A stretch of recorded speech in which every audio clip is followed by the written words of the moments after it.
So welcome students. So in this question you're asked to integrate 0 to 1.5 x times integer part of x square. So how do we do this? We know that integer part of x square is a piecewise defined function. So hence we'll be needing to split this function into different intervals. So how do we do it?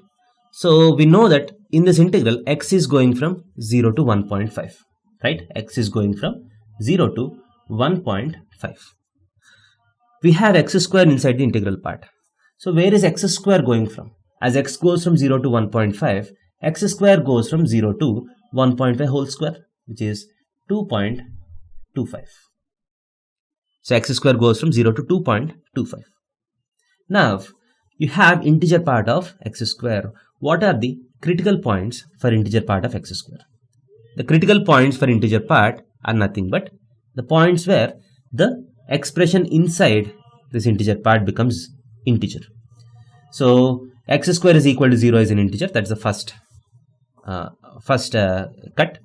And next, in between 0 and 2.25, x square can be equal to 1 and 2. So those are the cuts. So these are the cuts correspond to x square. So what are the cuts correspond to x? When x square is equal to 1, x is also equal to 1. When x square is equal to 2, x is equal to root 2. So the cuts correspond to x are 0, 1, root 2 and 1.5. So first what I do is I'll split this integral.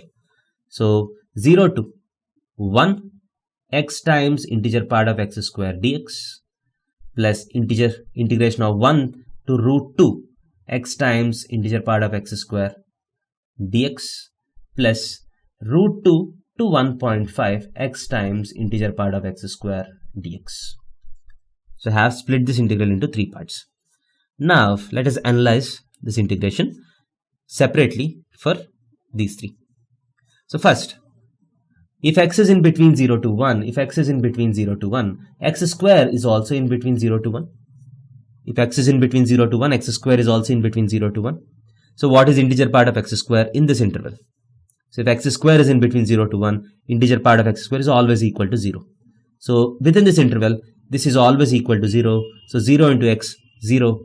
So this integration totally becomes 0. Plus, so let us go from 1 to root 2. If x is going from 1 to root 2, where is x square going from? X square is going from 1 to 2. So integer part of x square is nothing but 1, right? So x dx. Because integer part of x square in this interval becomes always equal to 1. And to plus root 2 to 1.5 x times. So if x is in between root 2 and 1.5, x square will be in between 2 and 2.25. So within this interval, whatever the number is between 2 and 2.25, integer part is equal to 2 dx. Right? So that is equal to integration of x dx is x square by 2 from 1 to root 2 plus 2 times x square by 2 from root 2 to 1.5. So these two gets cancelled. So that is equal to 1 by 2 times. So if you put root 2, it is 2 minus 1 is 1 plus x square 1.5 whole square is 2.25 minus root 2 whole square is 2. So that's effectively 2.25 minus 2 plus half is minus 3 by 2. So if we convert this into fractional form, this is 9 by 4 minus 3 by 2. 9 by 4 minus 3 by 2. So 9 by 4 minus 6 by 4. That is 3 by 4. So that will be the value of this integral. Thank you.